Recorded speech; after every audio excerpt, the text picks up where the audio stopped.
Hello everyone, welcome back to my channel. और कैसे हैं आप सभी? उम्मीद करती हूँ आप सभी बहुत अच्छे होंगे, सेहतमंद और खुशहाल होंगे। और ये देखिए, हल्की हल्की धूप आ रही है, सनसेट होने वाला है। और ये जो बेल था ना, ये देखिए कितना बड़ा हो गया। पहले है ना, मैं इसको इधर से इधर लेकर आ रही थी। मैं सोच रही थी ऐसा पूरा यहाँ से यहाँ इसको ऐसे कवर कर देंगे, बहुत अच्छा लुक आएगा। बट देन आई थॉट कि ऊपर ऊपर एकदम खाली रह जाएगा, तो मैंने यहाँ से ये सब इधर आ गए थे ना, तो यहाँ से उठा के इसको वापस ले जाके ऊपर डाल दिया। आप देख सकते हैं यहाँ से सब मुड़ गए हैं। थोड़े और बड़े हो जाएंगे तो आई ट्राई इसे थोड़ा और ऊपर ले जाने का, सो दैट ये यहाँ पे ना इस पोर्शन पे पूरा डेंस हो जाए तो देखने में भी अच्छा लगेगा। फिर ये ऊपर जाके जब वहाँ से गिरेगा ना, तब फिर इस वाला बेल में शायद ऊपर से लाके इस वाला पैनल में इस वाला पैनल में एंड देन इधर ऐसा मैं प्लान कर रही हूँ। ऐसा हो जाएगा तो बहुत अच्छा लगेगा। बैल्कनी एकदम डेंस हो जाएगा जब ये ग्रीन ग्रीन अच्छा लगेगा। और है ना, मुझे आपसे कुछ पूछना था। ये देखिए मेरा मिंट, इसमें कुछ तो ऐसे स्ट्रेट पत्ता है, पर ये अजीब सा ऐसा क्यों हो रहा है? ये क्या वजह है कि ऐसा हो गया? ऊपर से है ये ठीक, मैं इसको तोड़ तोड़ के यूज़ भी कर लेती हूँ, बट देन स्ट्रेट ऐसे पत्ते नहीं बन रहे हैं इसके, ऐसे मुड़े मुड़े पत्ते हो रहे हैं।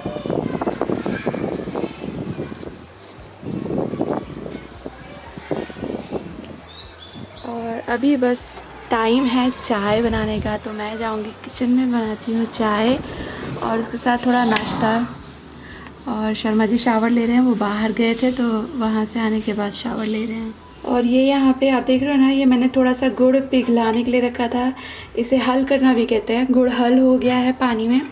और लेकिन ये जो पैन है ये मुझे चाय के लिए चाहिए, तो मैं इसे दूसरे बर्तन में छान लूँगी। मैं बेसिकली इसके गुलगुले बनाने वाली हूँ। बड़े मस्त लगते हैं ऐसा जब बारिश का मौसम होता है ना, तो अच्छे लगते हैं। थोड़ी मोड़ी भूख भी सबको लगी है, तो मैं एक ही बैच बनेगा, इतना ही मैंने ये लिया है। थोड़े से गुलगुले बनाऊंगी अप्पम मेकर में, और थोड़े से पनीर के पकौड़े बनाने वाली हूँ। गुड़ को जब भी आप इस तरह पानी में पिघलाते हैं ना, तो उसे थोड़ा सा छान लेना अच्छा रहता है, बिकॉज़ कभी कभी गुड़ में बहुत इम्प्योरिटीज़ होती हैं। वो ऊपर से नहीं दिखता जब गुड़ ऐसा पीस में होता है, लेकिन घुलने के बाद आप देखिए काफ़ी कुछ गंदगी इसमें से निकलती है। ये गुड़ का पानी तैयार हो गया, इसे साइड में रखूँगी। और ये है डेसिकेटेड कोकोनट। अभी तक ये पैकेट रखा ही था, ये बहुत ज़्यादा यूज़ होता नहीं है मेरे घर में। तो आज क्योंकि मुझे इसकी ज़रूरत थी, तो ये पैकेट मैंने आज ही खोला और इसे मैं फ्रिज में स्टोर करती हूँ। ये थोड़ा इसकी लाइफ बढ़ जाती है। तो डेसिकेटेड कोकोनट को मैंने निकाल लिया है डब्बे में। थोड़ा सा चाहिए था मुझे गुलगुले में डालने के लिए, तो थोड़ा मैंने उधर डाल दिया। बाकी इसको मैं स्टोर कर दूँगी। और इसके बाद जो पकौड़े हैं ना, इसका बैटर मैं पहले बना के रख दूँगी, क्योंकि इसको थोड़ा रेस्टिंग टाइम चाहिए होता है। गुलगुले के आटे को उतना रेस्टिंग टाइम नहीं चाहिए होता है। तो मैं पहले बेसन को छान ले रही हूँ और फिर इसका बैटर बना के रख दूँगी। आप किचन में क्या, घर में भी या लाइफ के किसी भी टास्क को जब आपको 2-3 चीज़ें करनी है, when you are doing multitasking ना, तो चीज़ों को इस तरह से क्रोनोलॉजी में ऑर्डर कर लीजिए, तो फिर आपके लिए चीज़ें मैनेज करना आसान रहेगा। बेसन में मैंने डाला है थोड़ा सा हल्दी, हल्दी ऑप्शनल है, थोड़ी लाल मिर्चें, थोड़ा सा धनिया का पाउडर, हींग डाल रही हूँ मैं यहाँ पे। इसके बाद थोड़ा सा गरम मसाला और थोड़ा सा काली मिर्ची का पाउडर। मैंने बताया हल्दी ऑप्शनल है। और धनिया भी हम यहाँ पे पाउडर के फॉर्म में ले रहे हैं। थोड़ा नमक मैं यहाँ ऐड कर रही हूँ। आप चाट मसाला भी ऐड कर सकते हैं, बट मैं चाट मसाला नहीं डाल रही हूँ, क्योंकि मैं वो बाद में पकौड़े के ऊपर स्प्रिंकल करूँगी। तो बताने का मतलब ये है कि जो पनीर के पकौड़े होते हैं ना, मैं बना रही हूँ दिल्ली स्टाइल पकौड़े, जो पंजाब दिल्ली स्टाइल खाए जाते हैं, जो यूजुअली आपको किसी भी चाय की लॉरी पे मिल जाते हैं। थोड़ा सा अजवाइन के दाने मैंने डाला है। तो वहाँ पे है ना, पकौड़े जो होते हैं पनीर के, उसके बैटर में ये हरी मिर्ची और हरा धनिया, ये सब चीज़ें नहीं डाली जाती। सारी ही चीज़ें जो डाली जाती हैं वो पाउडर फॉर्म में डाली जाती हैं। इसलिए मैंने यहाँ धनिया का पाउडर डाला है। धनिया हरा वाला काट कर नहीं डाला, ना ही हरी मिर्चें काट कर डाली हैं। पर देन सबका अपना स्वाद होता है, आपको ऐसा अच्छा लगेगा तो आप ऐसा डालिएगा, अदरवाइज़ बनाया इसी तरह जाता है। सारे ड्राई मसाले आप बेसन में मिला के गाढ़ा गाढ़ा सा पेस्ट बना लें और उसे मैंने अभी रख दिया रेस्टिंग पे। तब तक गुलगुले की तैयारी कर लेते हैं। मैंने यहाँ डाला है थोड़ा सा सौंफ और ये थे सेसमी सीड्स वाइट वाले। अच्छी तरह से सबको मिक्स कर देंगे और अभी इस पानी में जितना आटा आ जाए उतना आटा डालकर पेस्ट बना लेंगे। ऊपर से पानी नहीं डालना है, तो आटा आप थोड़ा थोड़ा करके डाल सकते हैं अगर आपको आइडिया नहीं लगता है तो। बट कोशिश ये कीजिएगा कि ऊपर से पानी ना डालना पड़े, क्योंकि फिर आपके गुलगुले कम मीठे बन सकते हैं। बट स्वीटनेस का तो ये होता है कि सबका अपना हिसाब होता है। But then I am telling you, आप ऊपर से डालेंगे ना पानी तो चांसेस आर ब्राइट कि आपके गुलगुले फीके होंगे। मैंने यहाँ स्लाइड सा नमक डाला है और ये था बेकिंग सोडा। सोडा गुलगुलों में डालने से ना बहुत अच्छे ये फ्लफ़ी होते हैं और एक केक वाली फीलिंग आती है। मेरे बच्चों को बहुत अच्छे लगते हैं ये वाले गुलगुले। और मेरे एक फ्रेंड के बताने के बाद से मैं इन्हें अप्पम मेकर में बनाती हूँ, तो ये और भी कन्वीनियंट है, गुड लुकिंग है और मेरा घी बहुत सारा वेस्ट नहीं होता। बैटर में सोडा डालते ही उसे अच्छा सा मिक्स दीजिए और तुरंत गुलगुले बनाना शुरू कीजिए। ये अप्पम मेकर है, मैंने इसमें डाला है शुद्ध घी और इसमें घी भी कम लगता है। घी थोड़ा सा ज़्यादा ही डालना पड़ेगा आपको अप्पम के हिसाब से। और इसमें थोड़ा थोड़ा करके डाल दीजिए बैटर और ये गोल गोल बड़े सुंदर केक बॉल्स के जैसे फ्राई हो जाएंगे। टाइमली इसे फ्लिप करते रहिए। अप्पम मेकर में अप्पे किस तरह बनाते हैं, अप्पे यानी कि गुलगुले, ये रेसिपी मैं आपके साथ पहले भी शेयर कर चुकी हूँ। बस मैंने सोचा एक क्विक सा आपको आइडिया दे देती हूँ। आज का स्टार है ये पनीर के पकौड़े और आप ज़रूर ट्राई करने वाले हो। पनीर को मैंने इस तरह से काट लिया है और ये सैंडविच स्टाइल में बनते हैं। तो आप इसे ऐसा काटिएगा कि जब आप इसके बीच में स्लिट लगाएं तो भी थोड़ा सा पनीर है ना, मतलब एक बॉडी रहे। और स्लिट आप ऐसा लगाएंगे जो पूरा नहीं होगा, लास्ट में पनीर आपका जुड़ा रहना चाहिए। तो आप देख लीजिए कितने बड़े ये मैंने पीसेस लिए हैं। बीच में से इन सभी को मैं स्लिट लगा रही हूँ और ऐसे करके सबको तैयार कर लूँगी। इसके बाद इसके अंदर चटनी भरेंगे हम लोग। और जब मैं गुड़गांव में जॉब करती थी अपने करियर के शुरुआती दिनों में, तब वहाँ कैब का बहुत कल्चर था। हर कंपनी ही कैब देती थी। तो मेरी कैब में there was a time for 2 weeks मेरा जो रोस्टर लगा था, तो उस कैब के जो मेंबर्स थे वो 2 साल से एक ही साथ आते जाते थे ज़्यादातर। तो मैं वहाँ पे नई थी। They were so sweet to make me feel welcomed. वो लोग कभी भजिया पार्टी करते थे, कभी कुछ कभी कुछ। तो ये पनीर के पकौड़े उन लोगों ने मुझे पहली बार खिलाए थे। ऑब्वियसली किसी स्टोर से ही खरीदे थे, बट देन आई थॉट यार क्या यमी है, ये बनाना चाहिए। और उसके बाद जैसे जैसे मैं गृहस्थी में थोड़ा ज़्यादा इन्वॉल्व होती चली गई, मैं इनको बनाने लगी और ये बहुत अच्छे लगते हैं। शर्मा जी तो दीवाने हैं ऐसी चीज़ों के, बट शानू खुशी को भी बहुत पसंद आते हैं। ये देखिए यहाँ पे अप्पम कितने अच्छे रेड रेड सिक रहे हैं। अप्पम नहीं, गुलगुले, आई एम सॉरी यार। और इनको ना थोड़ा स्लो फ्लेम पे ही पकाइए। मैंने एकदम फ्लेम को बिल्कुल हाई नहीं किया है, स्लो पे ही ये तब से पक रहा है। और अप्पम मेकर में बनाने के ना 2 फ़ायदे होते हैं। एक तो आपका जो घी ऑयल आप जो भी इस्तेमाल कर रहे हैं वो कम लगता है। कढ़ाई में डाल के इतना सारा और फिर फ्राई करें तो फिर बहुत सारा घी ख़राब हो जाता है। एंड क्योंकि कम लगता है तो आप इसे ऑयल की बजाय घी में बना सकते हैं। हमेशा सबके पास इतना घी नहीं होता है, मेरे खुद के पास भी घी आजकल बहुत कम होता है। तो अप्पम मेकर में ये घी में बन जाते हैं और गोल गोल बनते हैं, तो अपीलिंग भी बहुत होते हैं एंड टेस्टी बहुत होते हैं। घर में कोई बच्चे हैं ना तो ज़रूर बना के खिलाइएगा, वो बिस्किट विस्किट खाना भूल जाएंगे। सानवी खुशी जस्ट अडोर देम, उन्हें बहुत पसंद आते हैं। तो ये अप्पम का मेरा पहला बैच तैयार हो गया है। पनीर पर वापस आते हैं। पनीर को जो स्लिट किया था ना उसके अंदर जाएगी हरी चटनी, और ये हरी चटनी मैंने कल परसों ही बनाई थी और इससे एक बहुत ही ज़्यादा मज़ेदार फीलिंग आती है आपके पनीर को। पनीर यूजुअली टेस्ट में थोड़ा सा ब्लैंड होता है, उसका अपना एज सच कोई टेस्ट नहीं होता, थोड़ा थोड़ा सा टेस्ट होता है बस वो दूध वाला। लेकिन इसमें एज सच कुछ मज़ा उतना ख़ास होता नहीं है, ना ही ये कोई जूसेस रिलीज़ करता है। तो इसलिए इसको आप ध्यान दिया होगा आपने, जब भी हम पनीर प्रिपेयर करते हैं ना तो उसकी ग्रेवीज़ पे बहुत ज़्यादा ध्यान दिया जाता है। तो इसीलिए अगर पनीर को ऐसे ही फ्राई कर देंगे बेसन में तो मज़ा नहीं आता है। आप इसको इस तरह स्लिट कीजिए, इसके अंदर चटनी फिल कीजिए तो बहुत ज़्यादा मज़ेदार लगते हैं। एक element of surprise and taste आ जाता है। तो जितने भी पनीर को मैंने ऐसे स्लिट किया है ना, सारी स्लिट्स में मैं ये चटनी भर दूंगी और इसके बाद हम इसके जो पकौड़े हैं वो बनाना शुरू करेंगे। चटनी इतनी भरिएगा जितनी इनफ हो, क्योंकि वो वैसे भी निकल ही जाएगी अगर आप ज़्यादा भर देंगे तो।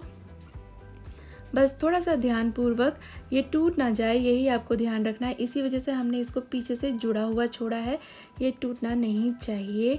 और ये मलाई पनीर है तो वैसे भी बहुत ही प्यार से इसको हैंडल करना पड़ता है, ये बहुत डेलिकेट होता है। जब तक ये सारी प्रोसेस हो रही थी, ये जो बैटर है ये रेस्ट हो रहा था। और आप देखिए ये बैटर कितना थिक है, इतना ही थिक बनाइएगा तो ही आपके जो पनीर के पकौड़े हैं इसको कोटिंग आएगी अच्छी वाली। ऐड कर रही हूँ मैं इसमें थोड़ा सा खाने का सोडा, और सोडे के ऊपर थोड़ा सा तेल डाला है मैंने। ये तेल कढ़ाई में गरम हो रहा है तो गरम तेल में से ही 2 चम्मच मैंने यहाँ तेल डाल दिया है। और अभी इसको बहुत अच्छी तरह से आप मिक्स करें कि तेल के साथ सोडा और फिर ये जो तेल और सोडा है ये बेसन के साथ अच्छी तरह से मिक्स हो जाए।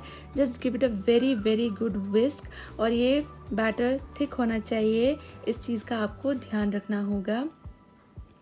अप्पम का एक बैच तैयार हो चुका था, ये लास्ट बैच हुआ है और बस अप्पम से मैं डन हो चुकी हूँ। और अभी मैं तैयारी करूँगी जो पनीर के पकौड़े हैं उनको फ्राई करने का। और इन पकौड़ों को फ्राई करने के लिए भी ट्रिक है। आप इस तरह एक एक पनीर लीजिए, इसे बैटर में डालिए और फिर पनीर नहीं हिलाना है आपको, पनीर के ऊपर ही बैटर डाल के कोटिंग कर लीजिए। आप ज़्यादा पनीर को इधर उधर घुमाएंगे तो टूटने का खतरा है। ऑलरेडी इसके अंदर चटनी लगाया हुआ है, इसमें स्लिट लगाया हुआ है तो ये टूट सकता है। तो आप एक पनीर का पीस लें, बैटर में डालें, उसके ऊपर ऊपर इस तरह से बैटर डालिए, पनीर को मत घुमाइए बैटर में। तो that way you eliminate the chances of breaking paneer. और बस जितने आपके कढ़ाई में आ सकते हैं एक बार में उतने ही पनीर डालिए, ओवर क्राउड मत करिएगा।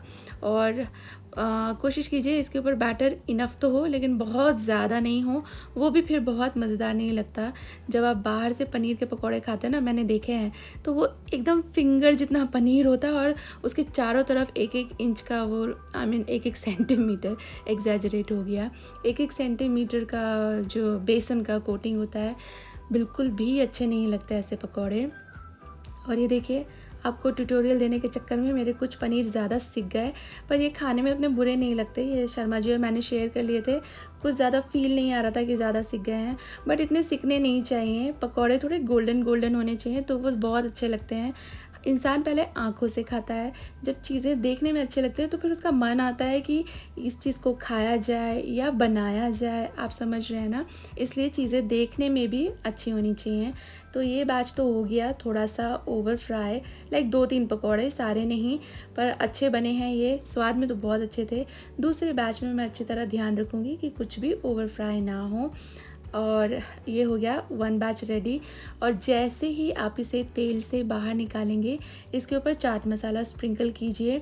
गरम गरम पकौड़े पे जो चाट मसाले का नमक वगैरह है ना, वो पिघल के तुरंत चिपक जाएगा और बहुत अच्छा टेस्ट देगा। तो ये हो गया एक batch ready. Look at them, एकदम मार्केट से लाए लग रहे हैं, पर स्वाद में तो ये मार्केट के पकौड़ों से कहीं ज़्यादा अच्छे थे। आप ट्राई कीजिएगा, आपको ये पसंद आएंगे। ऐसे ही एक और बैच मैं फ्राई कर लूँगी। बस 2 ही बैच पनीर के पकौड़े एंड 2 ही बैच गुलगुले के मैंने बनाए थे। और आपके पनीर के पकौड़ों पर लेयर कितनी मोटी है इसको ध्यान में रखते हुए मीडियम टू हाई फ्लेम पे आप इसे पका लीजिए, क्योंकि पनीर को ऐसा हमें पकाना नहीं है ना। गोभी या आलू के पकौड़े होते तो हमको थोड़ा चिंता रहता है कि अंदर का सामान भी पकना चाहिए। पनीर को ऐसा पकाने की लोड नहीं है, सिर्फ इसका बेसन कुक हो जाए इतनी देर आप इसे पकाइए। ये पकौड़े बहुत टेस्टी लगते हैं और फटाफट बन जाते हैं। And usually Indian house holds में जब मेहमान आते हैं तो पनीर के पकौड़े बनाए जाते हैं। और पैरेलली चाय भी बन रही है, चाय मैंने चढ़ा दी थी और मेरे पकौड़े, गुलगुले और चाय ऑलमोस्ट सेम टाइम पे तैयार हो गए।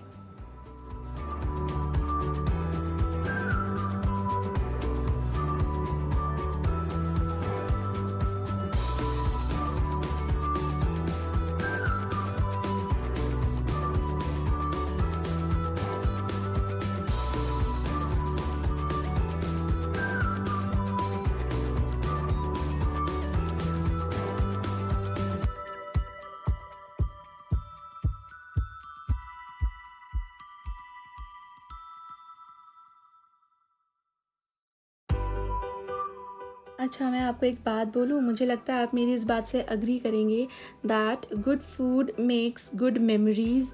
और जब भी वो खाना हम दोबारा भी कभी फ्यूचर में रिपीट करते हैं ना, तो वो गुड मेमोरीज़ हमको वापस आ जाती हैं, तो और भी उस अच्छे खाने को खाने का मूड अच्छा हो जाता है। जैसा कि ये पनीर के पकौड़े, मुझे हमेशा वो गुड़गांव वाला इंसिडेंट याद आता है। मुझे और भी अच्छा लगता है ये वाले पनीर के पकौड़े देखकर और खाकर। चाय रेडी हो गई है, चाय मैं स्ट्रेन कर लूँगी। आप लोग प्लीज़ इन्हें बनाइएगा।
और बहुत अच्छा टी टाइम था आज का।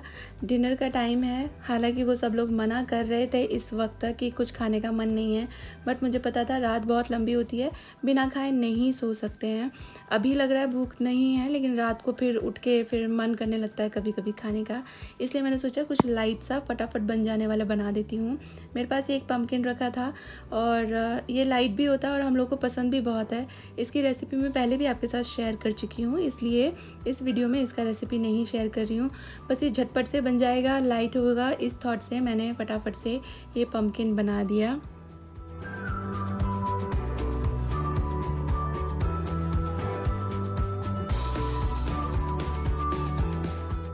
और समर्स में खट्टा मीठा कद्दू बहुत अच्छा लगता है। यह है जैगरी पाउडर, यूजुअली गुड़ डाला जाता है, पर मैं जैगरी पाउडर लेकर आई थी अभी जब लेटेस्ट में स्पेंसर्स गई थी, और ये काफ़ी अच्छा लग रहा है। हम लोग खा रहे हैं ना, गुड़ से ज़्यादा टेस्टी लग रहा है।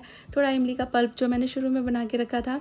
हमेशा पम्पकिन बनाना शुरू करें ना, उससे पहले इमली को सोकिंग पे रख दिया कीजिए, या कुछ भी ऐसी चीज़ जिसमें आपको इमली चाहिए तो पहले से ही आधे घंटे पहले से ही सोकिंग पे रख दें, सो दैट आप एकदम से प्रेशर में ना आ जाएं खाना बनाते हुए।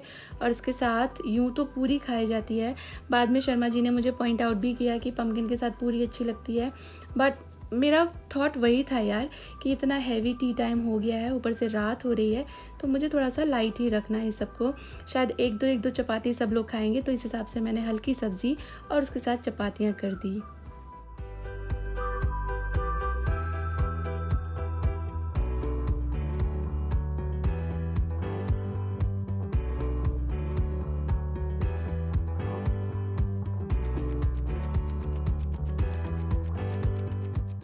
और ये है आज का बिल्कुल सिंपल सा डिनर थाली। ये है मेरा खट्टा मीठा पम्पकिन, खट्टा मीठा कद्दू, वो मैंने बनाया है आमरस, और यहाँ पे चपाती।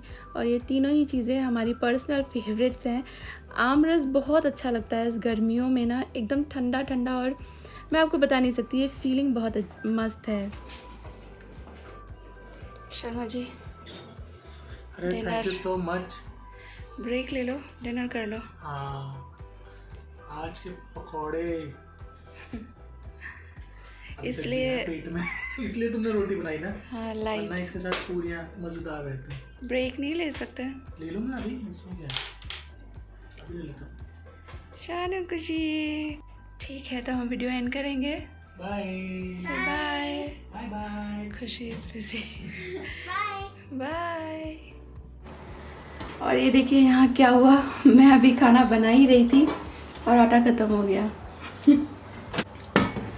एक्चुअली मुझे लगा था कि ये लोग हैवी खा के बैठे हैं ना, तो शायद कम कम खाएंगे। उन सब का सच मन भी नहीं था ज़्यादा खाने का, तो मैंने उसी हिसाब से आटा लगाया था। यूजुअली बिल्कुल सही बनता है दाल चावल सब्ज़ी रोटी। मैं जब मतलब एक अंदाज़ा हो जाता है अपनी फैमिली का, पर इन लोगों को शायद बहुत अच्छा लगा आइदर सब्ज़ी और कॉम्बिनेशन। इन तीनों ने मेरे लिए एक रोटी का आटा भी नहीं छोड़ा। पर कभी कभी ना अच्छा लगता है, अकम्प्लिशमेंट फील होती है कि सब्ज़ी अच्छा बना। बहुत थोड़ा सा आटा हो ना तो गूंदा नहीं जाता, इसलिए थोड़ा सा मैंने लिया है कि कम से कम हाथ में पकड़ने के लिए इजी रहे। अभी मैं ये आटा लगाऊंगी और उसके बाद फिर अपने लिए 2 रोटियां बनाऊंगी। और मैं आपको बताऊं, ऐसा बहुत फ्रीक्वेंटली नहीं होता है मेरे घर में। कभी साल 2 साल में एक बार ऐसे हो जाता है कि मैं खाना बना रही हूँ और बनाते बनाते आटा पूरा फिनिश हो गया, क्योंकि यूजुअली ये लोग उतना खाते नहीं हैं। मुझे पता ही होता है कि कितना उनको चाहिए होगा, थोड़ा बहुत ऊपर नीचे तो चलता है। मैं हमेशा एक्स्ट्रा ही करने की कोशिश करती हूँ, but once in a while ऐसा हो ही जाता है। मैं आपको एक अच्छी सी स्टोरी सुनाऊँ। ये मेरे पापा ने बताया था मुझे, जब उनकी और मेरी मम्मा की शादी हुई थी ना, तो उड़द की धुली दाल जानते हैं आप, उसे दाल माश भी कहते हैं। तो वो मेरे पापा को बहुत पसंद है, पर उन्होंने हमेशा अपनी मम्मी के हाथ का ही खाया था ना। फिर शादी हुई तो फिर मम्मी उस दिन दाल माश बनाया था उन्होंने, उड़द की धुली दाल और रोटी वगैरह, और मेरे पापा खाने बैठे। तो ऑब्वियसली मम्मी की रोटी मम्मी की दाल दादी से तो अलग होगी ही ना। तो पापा ने कितना 12-13 पता नहीं कितनी रोटियां खा ली। और मेरी मम्मी मुझे बता रही थी कि शी वॉज लिटरली क्राइंग कि ये भगवान ये इंसान कितना खाता है, मैं तो किचन में ही थक जाऊंगी रोज़ रोज़ खाना बनाने में। तो मेरे पापा उतना नहीं खाते थे, वो गिनकर 3 या 4 रोटी, इससे ज़्यादा नहीं। दैट डिपेंड्स कि राइस है 2 सब्जियां हैं, कभी कभी 2 रोटी भी खा लेते थे। कहने का मतलब ये है कि वो अपना पोर्शन बहुत कंट्रोल रखते थे। बट उस दिन मे बी दूसरे के हाथ का स्वाद होता है ना, तब मम्मी नई आई थी उनकी लाइफ में, या कभी कभी चीज़ आपके स्वाद की बनी होती है, क्या कह सकते हैं इसे। तो कभी कभी ऐसा हो जाता है।